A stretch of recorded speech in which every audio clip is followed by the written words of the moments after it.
Hello friends, welcome to my YouTube channel special field special study में। आज इस video में हम बात कर रहे होंगे डीएड स्पेशल एजुकेशन के अंतर्गत एचआई, वीआई और आईडीडी तीनों ट्रेड के सेकेंड ईयर के पेपर नंबर 10 की, जो कि आपका सब्जेक्ट रहेगा इंक्लूसिव एजुकेशन अर्थात समावेशी शिक्षा। इससे संबंधित हम लोग सॉल्व पेपर करेंगे और ये सभी बच्चों का कॉमन पेपर है। सभी ट्रेड में ये पढ़ा जाने वाला ये पेपर आपका इंक्लूसिव एजुकेशन जो है ये सभी ट्रेड के बच्चे अध्ययन करते हैं। तो चलिए शुरू करते हैं, देखते हैं इसका मॉडल पेपर कैसा होता है। पहला क्वेश्चन आप देख सकते हैं जो कि ट्रू एंड फॉल्स के बारे में पूछा गया है और 5 क्वेश्चन हैं इसमें। आपके प्रत्येक जो क्वेश्चन हैं वो 1 नंबर के होंगे, अर्थात आपको यहाँ से 5 नंबर मिलने वाले हैं। तो पहला क्वेश्चन है हमारा कि विभेदित निर्देश समावेशी शिक्षा रणनीतियों का एक हिस्सा है। तो ये आपका सही हो जाएगा, सही है, क्योंकि जो विभेदित निर्देश दिए जाते हैं वो समावेशी शिक्षा रणनीति का एक हिस्सा माना जाता है। नेक्स्ट क्वेश्चन नंबर 2 है आपका कि हितधारकों को संवेदनशील बनाने से समावेशी स्कूल वातावरण बनाने में मदद मिल सकती है। तो ये भी आपका सही हो जाएगा। अगला क्वेश्चन है आपका कि समावेशी शिक्षा एकीकरण के समान है। तो एकीकरण के समान ये नहीं होता है। समावेशी शिक्षा में आपके दिव्यांग और सामान्य बच्चे दोनों एक साथ शिक्षा ग्रहण करते हैं, तो ये आपका गलत हो जाएगा। अगला क्वेश्चन है हमारा क्वेश्चन नंबर 4 कि स्थिरता प्रयासों को विविध दृष्टिकोणों से लाभ नहीं मिलता है। तो ये भी आपका गलत हो जाएगा, वहाँ पे लाभ मिलता है सारे बच्चों को। नेक्स्ट क्वेश्चन नंबर 5 है और ट्रू फॉल्स का ये लास्ट क्वेश्चन है कि शिक्षार्थी विविधता यह स्वीकार करती है कि सभी छात्रों की सीखने की ज़रूरतें और शैलियाँ अद्वितीय हैं। तो ये आपका क्वेश्चन सही हो जाएगा। तो ये आपके 5 नंबर के 5 ऑब्जेक्टिव टाइप क्वेश्चन जो कि ट्रू फॉल्स के रूप में पूछे गए थे। अब हम बात करेंगे मल्टीपल चॉइस क्वेश्चन में। इसमें आपके 4 क्वेश्चन पूछे गए हैं और प्रत्येक क्वेश्चन आपके 1 नंबर के हैं, अर्थात आपको 4 नंबर यहाँ से मिलेंगे। तो देखते हैं, ये क्वेश्चन नंबर 1 का आपका बी है। इसके अंतर्गत आपका पहला क्वेश्चन पूछा गया है कि कौन सा पाठ्यक्रम अनुकूलन का प्रकार नहीं है।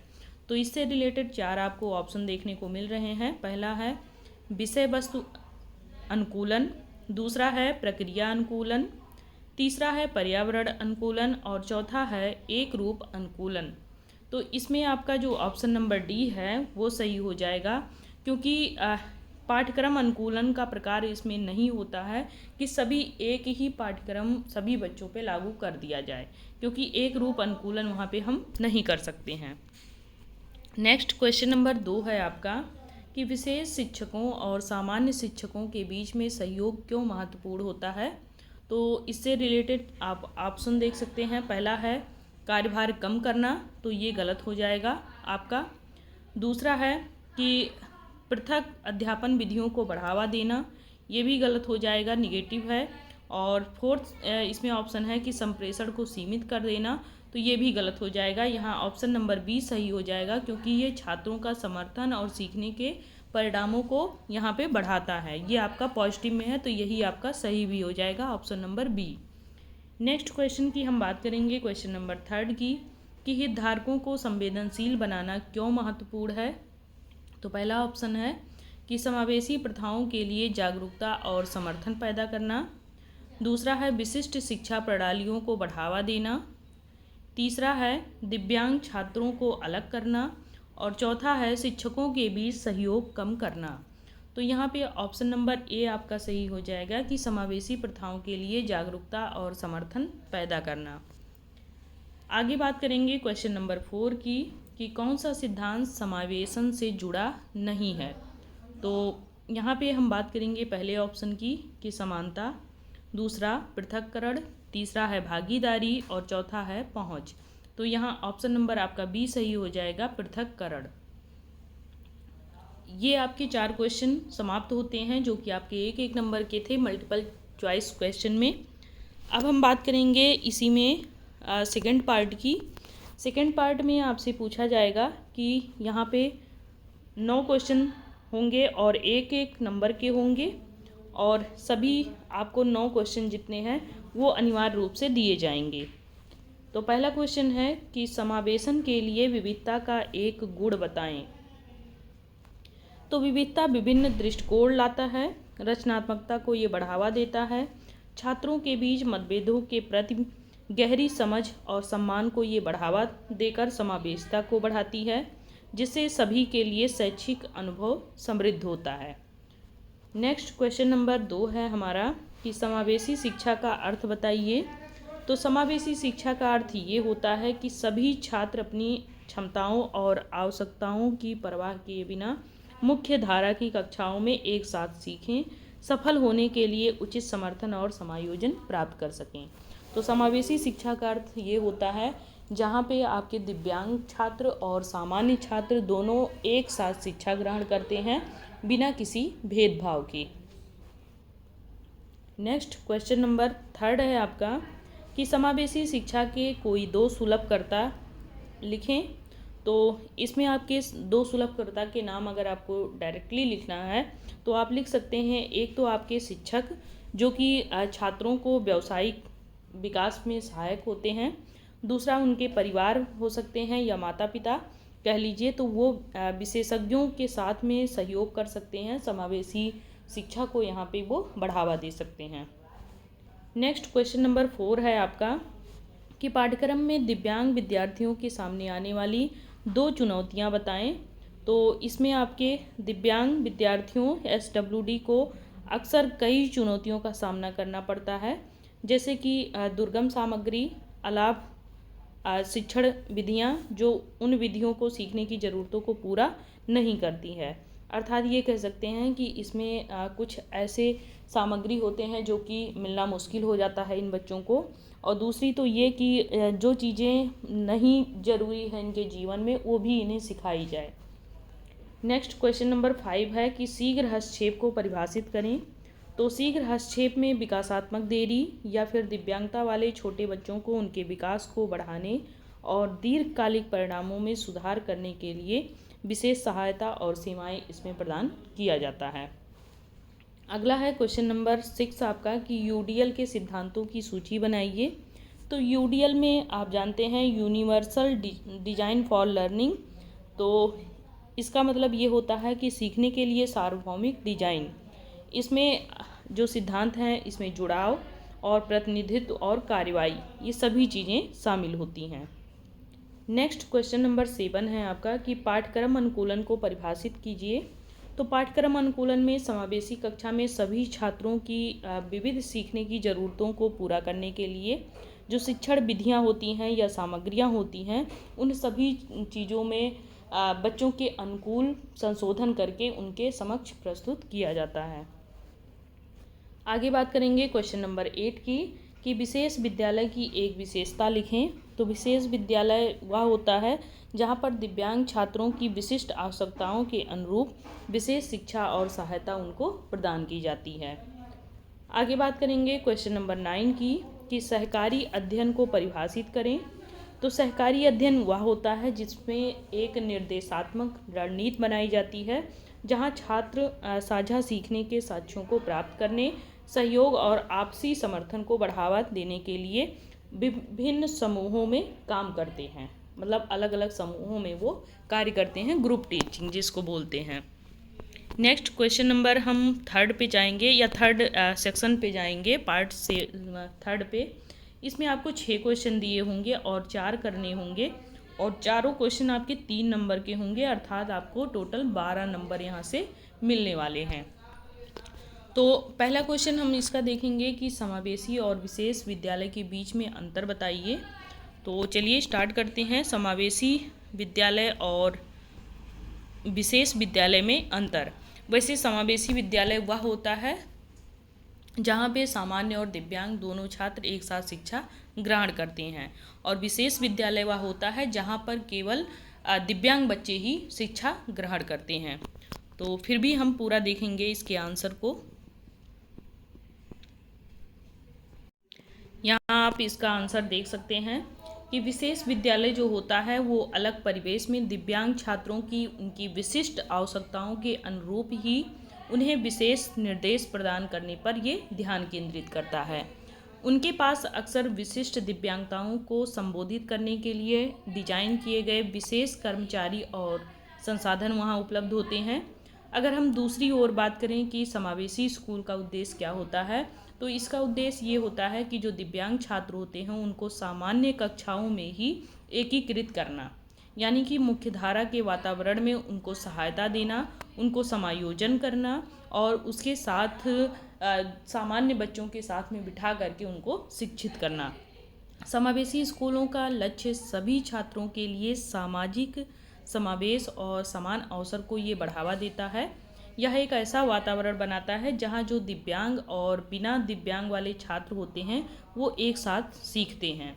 यह दृष्टिकोण छात्रों के बीच स्वीकृति, विविधता और आपसी सम्मान को प्रोत्साहित करता है, उन्हें वास्तविक दुनिया की बातचीत के लिए भी तैयार करता है और दिव्यांगता से जुड़े कलंक को ये कम करता है। नेक्स्ट हम क्वेश्चन की बात करेंगे। दूसरा क्वेश्चन आप देख सकते हैं।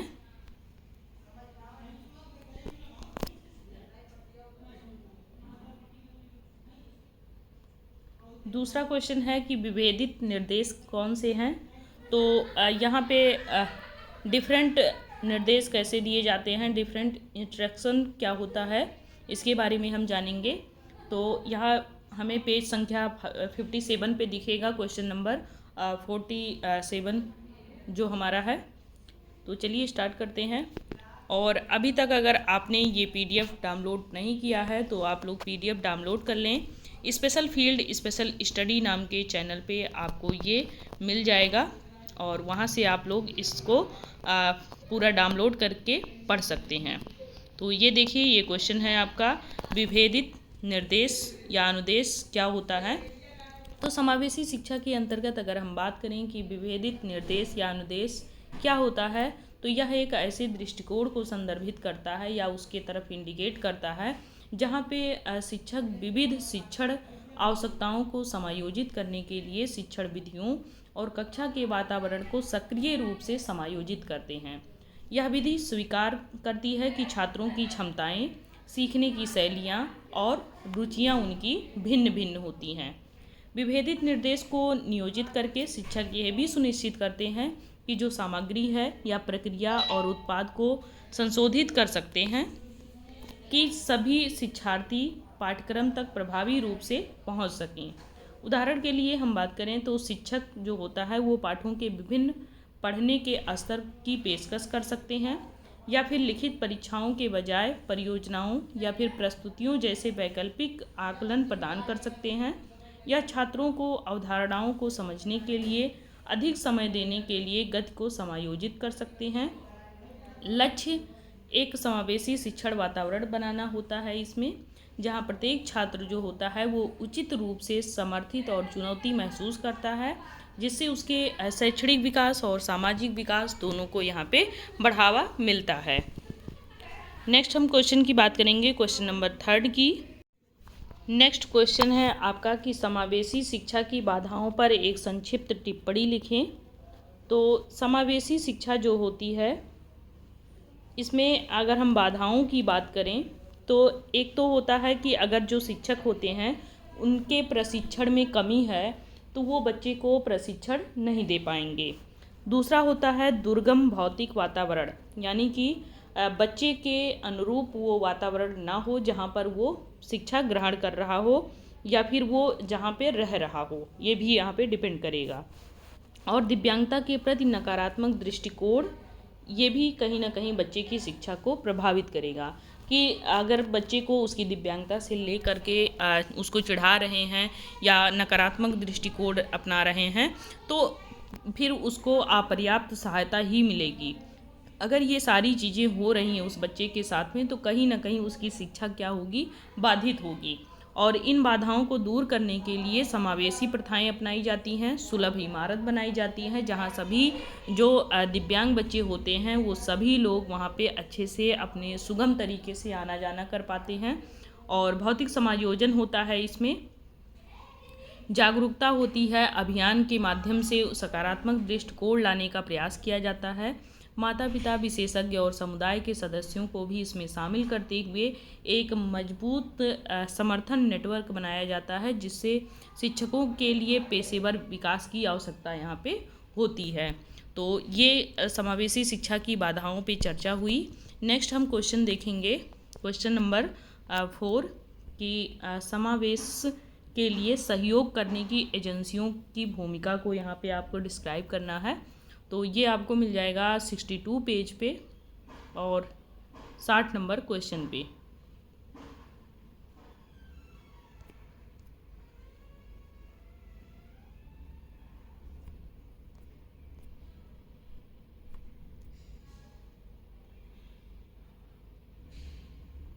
ये आप देख सकते हैं, समावेशन के लिए सहयोग करने में एजेंसियों की भूमिका। तो एजेंसियां जो होती हैं वो स्कूलों और जो शिक्षक होते हैं उनको संसाधन उपलब्ध कराती हैं, विशेषज्ञता की जांच करती हैं, सहायता प्रदान करती हैं और समावेशी शिक्षा को ये बढ़ावा देती हैं। इसके साथ साथ जो एजेंसियां हैं इनमें सरकारी और गैर सरकारी दोनों तरीके से इनमें संगठन होते हैं और विशेष सेवा भी इसमें शामिल होती है देने के लिए या सुनिश्चित करने के लिए भी सहयोग करता है कि सभी छात्र जो हैं वो विशेष रूप से दिव्यांग छात्रों को समावेशी परिवेश में गुणवत्तापूर्ण शिक्षा वहाँ पे मिल सके। बाकी एजेंसियों का कार्य ये भी होता है कि समावेशी शिक्षा का समर्थन करने के लिए नीतियाँ विकसित करती हैं और धन आवंटित करती हैं। वे नियम और दिशा निर्देश स्थापित करती हैं जिनका स्कूलों को पहुंच और समानता सुनिश्चित करने के लिए पालन भी किया जाता है। गैर लाभकारी संगठन अक्सर शिक्षकों के लिए प्रशिक्षण और व्यावसायिक विकास प्रदान करते हैं, जिससे उन्हें समावेशी प्रथाओं को लागू करने और नवीनतम शोध और रणनीतियों के बारे में जानकारी रखने में उनको मदद मिलती है। आगे बात करें तो विशिष्ट सेवा प्रदाता जैसे भाषण चिकित्सक, व्यावसायिक चिकित्सक और शैक्षणिक मनोवैज्ञानिक विभिन्न आवश्यकताओं वाले छात्रों का समर्थन करने के लिए स्कूलों के साथ सीधे काम करते हैं। ये पेशेवर जो होते हैं वो शिक्षकों के साथ मिलकर व्यक्तिगत शिक्षा योजनाएं बनाना, आईईपी तैयार करना और उसको लागू करना और हस्तक्षेप की प्रक्रिया भी यहाँ पे प्रदान की जाती है। तो ये एजेंसियों के सारे कार्य होते हैं। नेक्स्ट क्वेश्चन की हम बात करेंगे यहाँ पे क्वेश्चन नंबर 5 की कि सीआरसी के उद्देश्य क्या हैं, इसको हम जानेंगे। तो सीआरसी के उद्देश्य ये आप देख सकते हैं। सीआरसी का जो उद्देश्य होता है इसमें पहला उद्देश्य होता है कि दिव्यांग व्यक्तियों के पुनर्वास और विशेष शिक्षा के लिए उनको संसाधन केंद्र के रूप में उपलब्ध कराना। दूसरा होता है कि जो सीआरसी का कार्य वो होता है दिव्यांग व्यक्तियों को सेवाएं प्रदान करने के लिए आवश्यक पुनर्वास पेशेवरों, ग्राम स्तर के कार्यकर्ताओं और बहु पुनर्वास कार्यकर्ताओं और सरकारी और गैर सरकारी क्षेत्र के अन्य पदाधिकारियों को प्रशिक्षित करके मानव संसाधन विकास करना। अगला होता है इसमें कि माता पिता और समुदाय में जागरूकता पैदा करने के लिए सार्वजनिक शिक्षा कार्यक्रम शुरू करना। और चौथा उद्देश्य होता है इसका सीआरसी का कि सहायक उपकरण की डिजाइनिंग भी करना और निर्माण, फिटनेस के कार्य करना। ये सभी किसके उद्देश्य होते हैं? ये सभी सीआरसी के उद्देश्य होते हैं। सीआरसी ये सारे कार्य करता है। नेक्स्ट होता है इसका कार्य कि रोजगार, पुनर्वास, गतिशीलता, संचार, मनोरंजन और समाज में एकीकरण के अवसरों को बढ़ावा देने के लिए शिक्षा और कौशल विकसित की सेवाएं भी शुरू करना। ये किसका कार्य होता है? ये सीआरसी का होता है। नेक्स्ट होता है कि क्षेत्र में दिव्यांगता की प्रकृति और गंभीरता को ध्यान में रखते हुए दिव्यांग लोगों के विविध समूहों की ज़रूरतों की विशिष्ट संदर्भ में अनुसंधान और विकास करना। ये किसका कार्य होता है? ये भी आपके सीआरसी का ही कार्य होता है। नेक्स्ट, क्षेत्र की सामाजिक सांस्कृतिक पृष्ठभूमि के लिए उपर्युक्त पुनर्वास सेवाओं के लिए वितरण के लिए रणनीति विकसित करना। अगला होता है कि स्वैच्छिक संगठन, अभिभावक समूहों और स्वयं सहायता समूहों को प्रोत्साहित और समर्थन दे करके सेवाओं के विकास को यहाँ पे प्रोत्साहित करना। ये भी आपके सीआरसी का ही उद्देश्य होता है। नेक्स्ट उद्देश्य होता है उसका कि समुदाय आधारित पुनर्वास के सिद्धांतों का पालन करते हुए मौजूदा चिकित्सा, शैक्षिक और रोजगार सेवाओं के साथ में संबंध स्थापित करना और ग्रामीण क्षेत्रों में विस्तार सेवाएं प्रदान करना। और लास्ट उसका दिया गया है कि अपने उद्देश्यों को प्राप्त करने के लिए जो संस्थान में 8 प्रमुख इकाइयां होती हैं, जैसे कि इसमें आपके डॉक्टर यूनिट होता है, फिजियोथेरेपिस्ट यूनिट होता है, प्रोस्थेसिस और आर्थोटिक्स यूनिट होता है, वाक और श्रवण दिव्यांगता के लिए यूनिट होता है, व्यावसायिक थेरेपी यूनिट होता है, क्लिनिकल साइकोलॉजी यूनिट होता है, दृश्य और बौद्धिक दिव्यांगता के लिए यूनिट होता है, इसमें विशेष शिक्षा होती है, सामाजिक आर्थिक पुनर्वास, ये सभी चीज़ें इसमें शामिल होती हैं। इन सभी चीज़ों पे कार्य कौन करता है? सीआरसी करता है। नेक्स्ट अब हम क्वेश्चन की बात करेंगे यहाँ पे क्वेश्चन नंबर 6 की, कि एकीकरण बनाम समावेशी शिक्षा ये क्या होता है। तो चलिए देखते हैं एकीकरण बनाम समावेशी शिक्षा।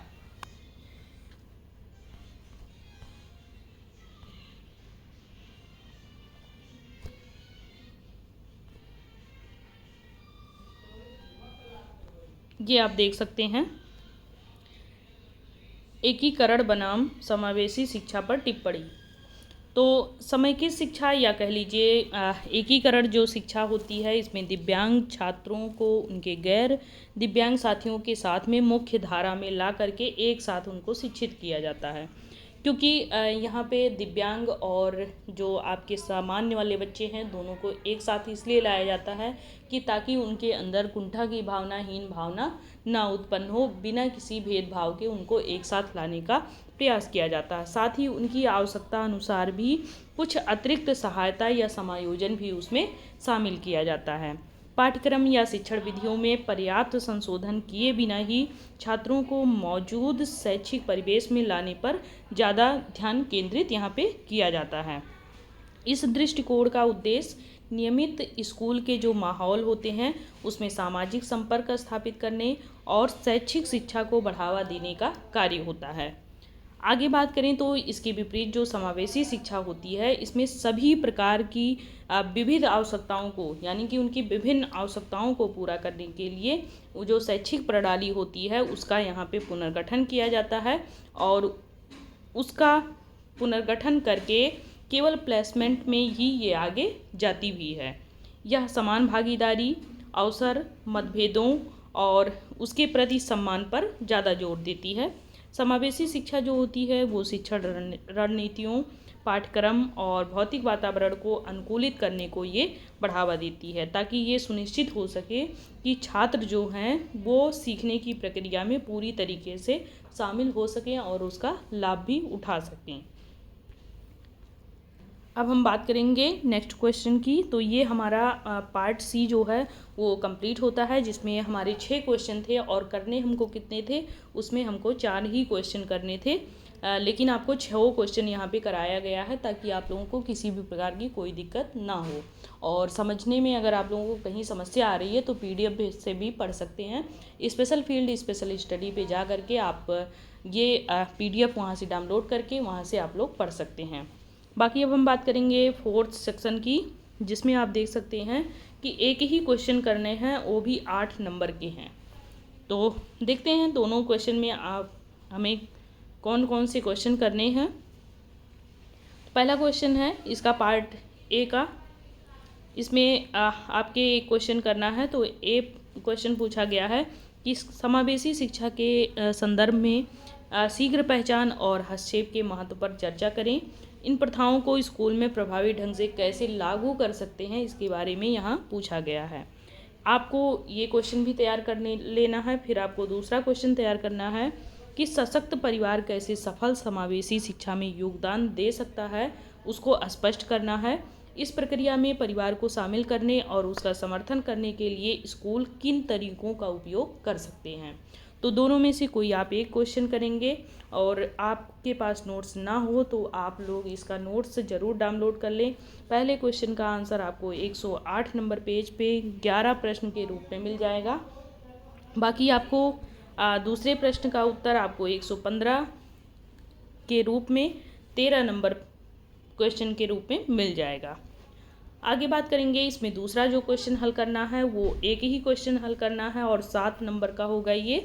इसमें आपको समावेशी शिक्षा में पाठ्यक्रम अनुकूलन की अवधारणा पर चर्चा करना है। आवश्यकता पर उसके अनुकूलन, समायोजन और सुधार को कक्षा में कैसे लागू किया जा सकता है, इसको या तो आप हल करेंगे, लेकिन आप लोग पढ़ लेंगे ज़रूर इसको, क्योंकि ये निबंधात्मक प्रश्न है, एस्से टाइप के हैं, काफ़ी लॉन्ग है, तो आप लोगों को स्वयं से पढ़ने, आपके पास नोट्स होंगे, आप नोट्स में वेरी इंपॉर्टेंट के रूप में इसको लगा लीजिएगा, इस क्वेश्चन को ज़रूर पढ़ लीजिएगा। नेक्स्ट क्वेश्चन की हम बात करेंगे यहाँ पे, जो दूसरा है आपका, एक सेकेंड,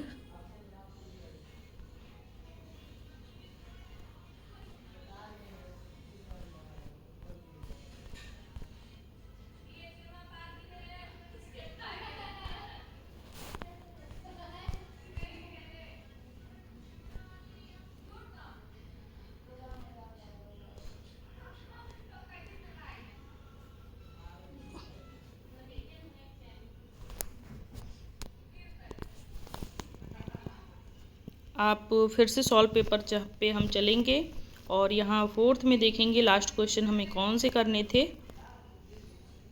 हाँ, ये आप देख सकते हैं, लास्ट क्वेश्चन था कि यूनिवर्सल डिज़ाइन फॉर लर्निंग क्या होता है, इसकी अवधारणा को यहाँ पे बताना है। साथ ही जो दृष्टिकोण ये अपनाना है कि समावेशी कक्षा सेटिंग में विविध जो शिक्षार्थी हैं उनका समर्थन कैसे कर सकते हैं, ये क्वेश्चन है। आपको ये क्वेश्चन मिल जाएगा 144 नंबर पेज पे, वहाँ से आप देख करके इस क्वेश्चन की तैयारी कर सकते हैं। तो अभी तक आप लोगों को अगर PDF नहीं मिला है, आपके पास नोट्स नहीं है, तो आप लोग special field special study Telegram channel join कर लें, वहाँ से आप इसको डाउनलोड कर लें, आपको वहाँ से सारे क्वेश्चन के आंसर मिल जाएंगे। बाकी आप लोग पेपर की तैयारी अच्छे से करते रहें। आपके 3 पेपर निकल चुके हैं, चौथा पेपर आपको देना है, तो आप लोग बिल्कुल भी लापरवाही नहीं करेंगे, अच्छे से पेपर देंगे। बाकी नेक्स्ट किसी वीडियो में हम मिलेंगे फिर किसी वीडियो के साथ में, तो तब तक के लिए बहुत बहुत धन्यवाद। और वीडियो को लाइक करें, सब्सक्राइब करें और शेयर भी करें, और हमारे साथ जुड़े रहने के लिए बहुत बहुत धन्यवाद। इसके साथ ही अगर आप आगे भी जुड़े रहेंगे तो आपको अच्छी अच्छी जानकारियाँ मिलती रहेंगी। साथ ही जो वैकेंसियाँ आती हैं उस पर भी चर्चा की जाती है इस चैनल पे, और कब आपको रजिस्ट्रेशन कराना है, कैसे कराना है, ये सारी चीज़ें आपको मिल जाएंगी इन्फॉर्मेशन के तौर पे। तो आप लोग बिल्कुल घबराइए मत, अभी आप लोग रिलैक्स होकर पेपर दीजिए। कहीं कोई समस्या आए तो आप लोग कमेंट बॉक्स में लिख सकते हैं। वीडियो अच्छी लगे तो लाइक ज़रूर करिएगा, कमेंट में बताइएगा कि आपको कितना हेल्प मिल रहा है। तो तब तक के लिए बाय बाय, टेक केयर।